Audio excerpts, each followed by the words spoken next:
Bonjour à toutes, tous, combattants de la lumière et de l'amour. À la faveur aujourd'hui de cette dernière conjonction Lune-Vénus qui a eu lieu ce dimanche 23 avril, je voulais en profiter de cette étape initiatique cosmologique pour me présenter à vous en quelques mots.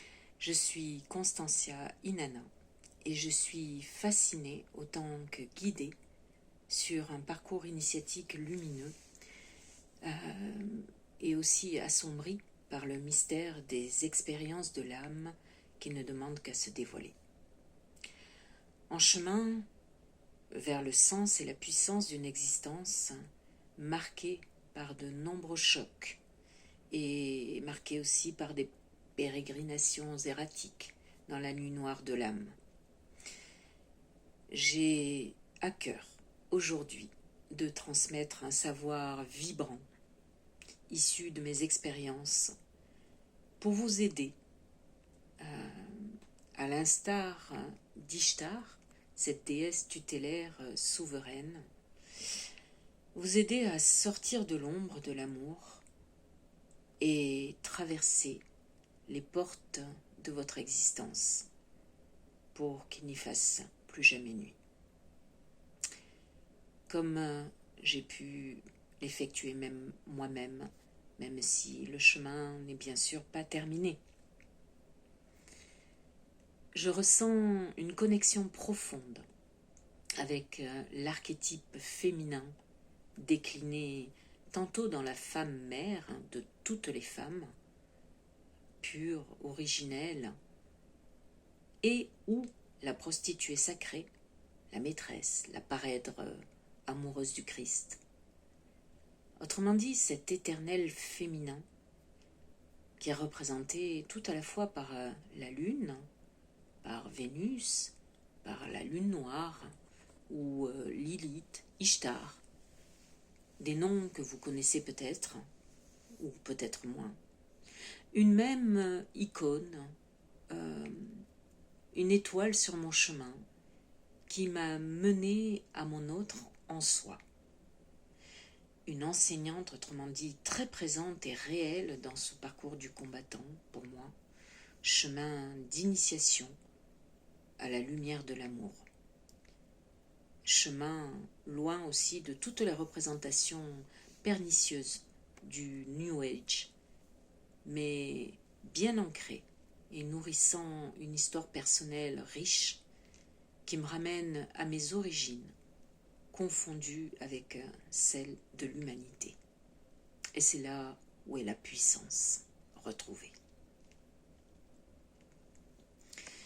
L'apport de Vénus est associé au mythe d'Ishtar et à sa descente aux enfers.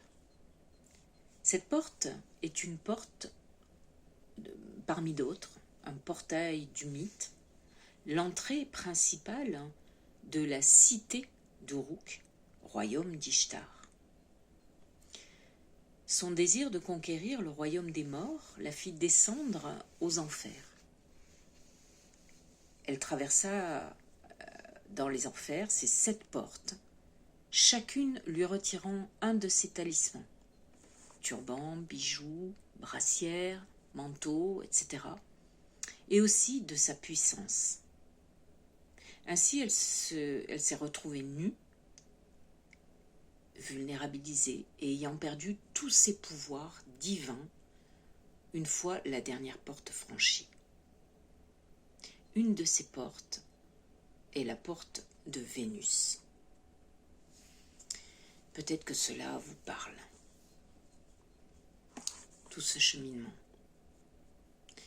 Pour rappel, dans sa version sumérienne, dans la Mésopotamie ancienne, Ishtar, appelée aussi Inanna, est la fille du dieu lune Sin, une divinité astrale souveraine, la guerrière amoureuse, comme j'en parle dans d'autres vidéos, faisant partie des dieux planétaires associés à Vénus donc.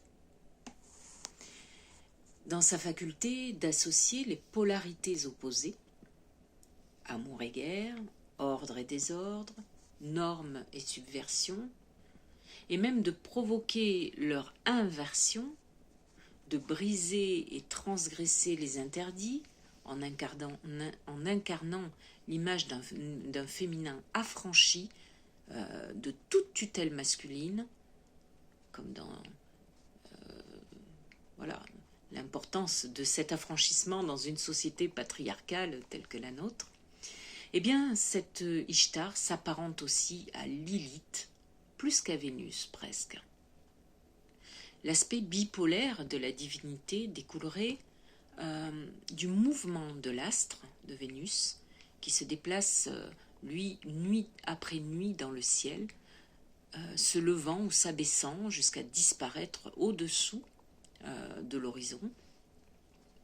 Et donc, ces mouvements de Vénus, qui apparaît 2 fois, le matin et le soir, il y a l'astre du soir et la porteuse de lumière, Vespère et Lucifer.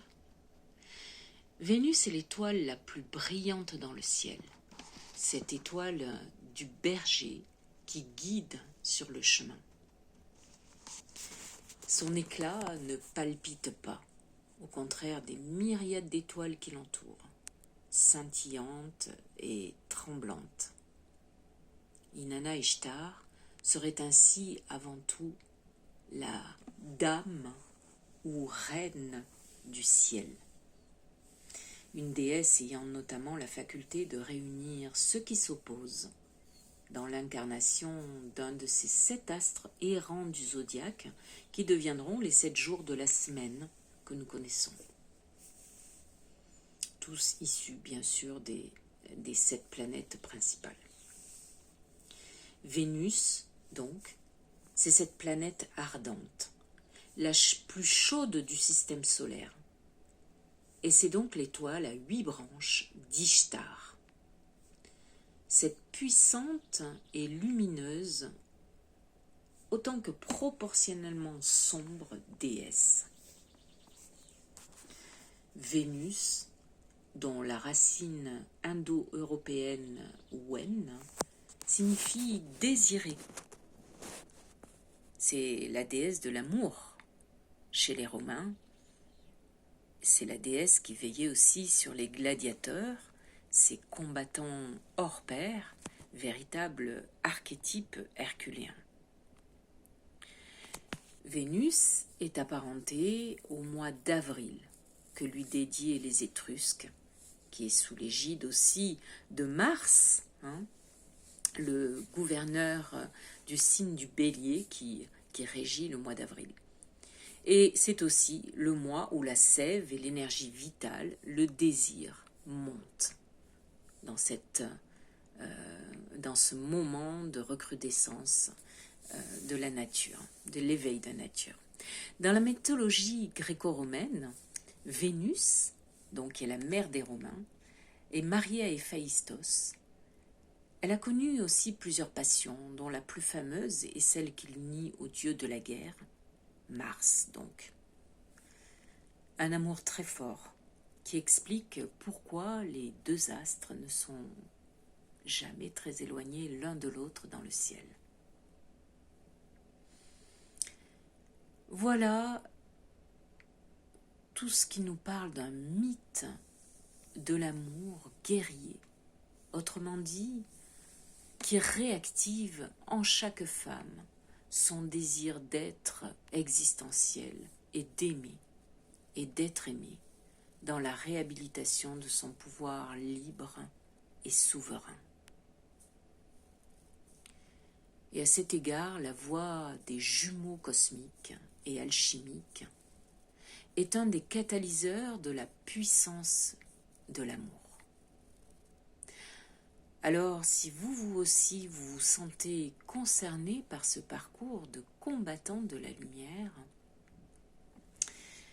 n'hésitez pas à vous abonner à cette chaîne, liker ou vous connecter via mon courriel en bio. Cela me fera très plaisir. Et je vous souhaite une très belle soirée et vous dis à bientôt pour de nouvelles aventures en compagnie d'Ishtar. bonne soirée.